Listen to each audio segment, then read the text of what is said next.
Saya mau katakan bahwa di negara mana sebebas seperti Republik Indonesia ini, orang dicaci maki, orang dibully, orang dihujat, pencemaran nama baik, segala macam dilakukan di negeri ini. Apa yang hendak dilakukan? Saya bilang, Pak, ini kalau pada zaman Soeharto selesai Anda kawan. Kuapok mukapan, Indro Warkop turun tangan tampar muka Rocky Gerung. Jika itu Soeharto, Rocky pasti hilang. Ditulis oleh tim redaksi jurnal, dikutip dari berbagai sumber. Halo, kembali lagi dengan saya, Endra Caniago, di channel Jurnal 45. Kita tuh sebetulnya ngeritik aja enggak, kita menyindir. Dan itu hak kami sebagai masyarakat, sebagai rakyat, itu hak kita untuk melakukan kontrol sosial. Dan itu baru terjadi sekarang loh. Sekarang ya, betapa Rocky Gerung itu siapa, tapi dia bisa ngomong seenak jidat gitu ya. Zaman Pak Harto 2 hari dia ngomong, 2 hari saya berani taruhan kuping saya hilang, 2 hari selesai. Indro Warkop ikut menanggapi polemik pelaporan Rocky Gerung oleh relawan Jokowi ke polisi. Pengamat politik itu dinilai menghina presiden karena ucapannya saat menghadiri acara buruh di Bekasi, Jawa Barat. Dalam video yang beredar di media sosial, dia tampak membahas mengenai kasus yang dialami oleh Rocky Gerung. Menurutnya, penyampaian kritikan dan sindiran terhadap kinerja pemerintah merupakan hak masyarakat. Tapi apa yang dilakukan oleh Rocky Gerung bukan termasuk pada kritik. Rocky sudah masuk pada penghinaan. Pelawak yang aktif sejak 1978 itu menuturkan Rocky Gerung bisa langsung hilang jika melakukan hal tersebut pada saat Orde Baru. Pasalnya, bukan rahasia lagi jika Presiden Soeharto memang kerap menghilangkan orang-orang yang menentangnya. Seperti halnya yang terjadi oleh aktivis Wiji Tukul, dia hilang karena mengkritik Soeharto. Apa yang diungkapkan oleh Indro Warkop itu tentu langsung menjadi tamparan telak bagi Rocky Gerung. Hal ini sekaligus membuktikan bahwa Jokowi merupakan presiden yang jauh lebih baik dan lebih manusiawi dari Soeharto, dan juga membuktikan bahwa Rocky adalah manusia yang arogan, yang tak memiliki nalar waras sedikitpun. Jadi wajar jika Rocky ditampar keras oleh Indro Warkop. Bahkan pengacara kondang Hotman Paris pun mengatakan, menurut undang-undang atau UU ITE, Rocky Gerung sebetulnya dapat dilaporkan hingga jadi tersangka dalam kasus pencemaran nama baik. Bukan cuma itu, Rocky saat ini juga didemo di mana-mana. Dia pasti panik dengan banyaknya protes dan demo agar dia ditangkap. Dia pasti paham semakin besar gelombang unjuk rasa, tekanan terhadap penegak hukum akan makin besar. Isu ini akan terus disorot dan dipelototin satu Indonesia. Jutaan pasang mata sedang menuju ke arah Rocky Gerung. Rocky Gerung memang seringkali melemparkan kritik pada Presiden Jokowi. Terbaru, kritiknya malah mengundang sorotan publik. Pada video yang diunggah oleh akun Ketua Cyber Indonesia, Moanas Alaidit, tampak Rocky Gerung yang tengah mengisi sebuah acara. Dalam rekaman tersebut, dengan menggebu-gebu, Rocky Gerung melemparkan kritik yang berujung penghinaan pada Jokowi. Akibat ulahnya itu, membuat relawan Jokowi yang tergabung dalam Relawan Indonesia Bersatu melaporkan Rocky Gerung ke polisi. Pengamat politik itu dilaporkan karena ucapannya terhadap sang presiden.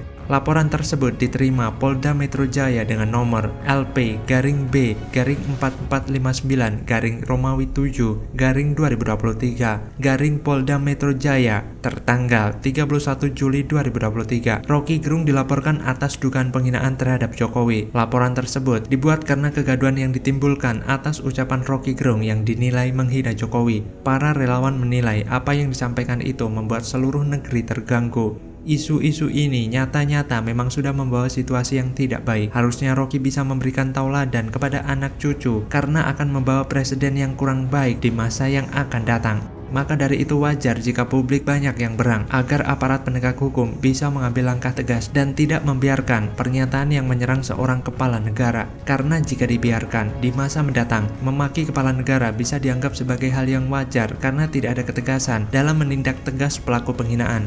Orang-orang akan berpikir, wah, memaki presiden ternyata aman-aman aja, jadi boleh dong kita juga maki-maki presiden. Akhirnya ini jadi sebuah kebiasaan. Kalau begini caranya, di mana wibawa seorang presiden yang dihina seenaknya. Kalau lagi bad mood, presiden dimaki-maki. Kalau presiden membuat kebijakan yang tidak dia suka, dia maki-maki. Apakah ini yang mau kita lihat di masa depan? Lantas bagaimana kalau menurut Anda? Ya karena Rocky ini sudah berkali-kali kok menyatakan kayak gini.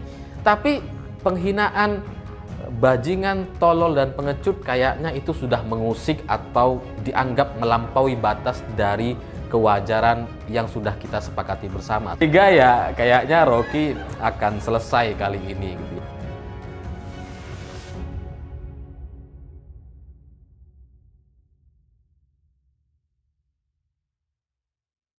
Jadi wajar nampaknya kalau Ahok dibenci banyak orang. Tapi itulah Ahok. Saya rasa dulu Jokowi meminta dia duduk di Pertamina memang untuk menjalankan peran membongkar kebusukan BUMN.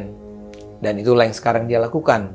PKS minta BPK audit gaji Ahok dan minta diganti, takut aliran dananya dari mafia migas kebongkar, Pertamina di tangan Ahok maju dan untung. Ditulis oleh tim redaksi jurnal, dikutip dari berbagai sumber. Persoalannya kalau saya jadi dirut, ribut. Kadrun-kadrun mau demo, mau bikin gaduh lagi Republik ini gitu loh. Dan lagi ubah juga, sekarang kita kerjakan untuk transparansi. Hampir semua berita lelang ada di website. Soal mereka mainkan di dalam. Salah satu panglima perang yang dia siapkan adalah Basuki Cahayapurnama atau Ahok.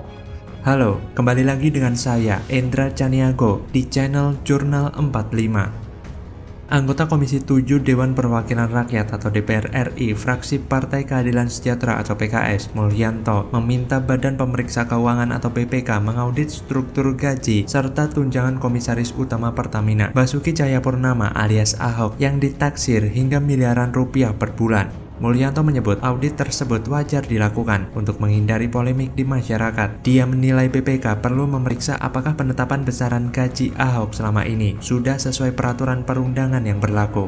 Mulyanto mengaku prihatin jika besaran gaji komisaris dan direksi Pertamina mencapai miliaran rupiah per bulan. Pasalnya, besaran gaji itu tidak sebanding dengan prestasi yang dihasilkan. Mulyanto menyebut Pertamina masih menyisakan pekerjaan besar yang belum terselesaikan, yaitu realisasi lifting minyak yang terus mengalami penurunan meskipun mencapai target setiap tahun, kebakaran kilang minyak di beberapa tempat, hingga seringnya kelangkaan pasokan BBM dan kelangkaan gas melon 3 kg. Menurutnya, besaran gaji mesti sesuai dengan konstitusi kekayaan alam yang dikuasai negara, yang digunakan sebesar-besarnya bagi kemakmuran rakyat. Dia pun berharap agar Pertamina tidak memanfaatkan penerimaan negara dari sumber daya alam di Indonesia, dinikmati dan menjadi bancakan oleh segelintir penguasa. Loh, PKS kok ngamuk-ngamuk? Sepertinya PKS ini sedang ketakutan jika para mafia licik yang berhubungan dengan PKS yang ada di Pertamina dibongkar oleh Ahok. Karena saat ini PKS sedang kering, karena selama 10 tahun menjadi oposisi, PKS juga sedang butuh dana untuk memenuhi kebutuhan dalam pencapresan Anies Baswedan di 2024 nanti.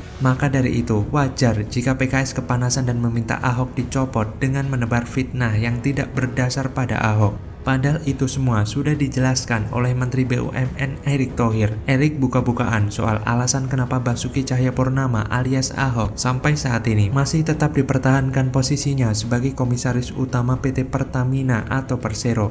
Erick mengatakan itu semua dilakukan semata karena kinerja Ahok yang memuaskan selama menjadi komisaris utama. Sejak menjabat sebagai komisaris utama PT Pertamina Persero pada November 2019, Basuki Cahayapurnama alias Ahok telah membuat beberapa gebrakan di internal perusahaan energi plat merah tersebut. Gebrakan itu mulai dari kebijakan karyawan biasa bisa jadi petinggi di Pertamina. Artinya, setiap karyawan punya kesempatan yang sama untuk bisa menduduki posisi strategis di perseroan. Kemudian kebijakan menghapus fasilitas kartu kredit bagi petinggi Pertamina. Menurutnya, penghapusan kartu kredit dapat menghemat pengeluaran Pertamina, mengingat limit yang diberikan cukup besar. Ia pun mengaku limit kartu kredit yang didapatkannya sebagai komisaris di Pertamina mencapai 30 miliar rupiah. Ahok juga mendorong perubahan budaya organisasi secara total di perusahaan migas milik negara tersebut. Ia mengatakan reorganisasi dan restrukturisasi akan dilakukan dengan mengedepankan prinsip meritokrasi.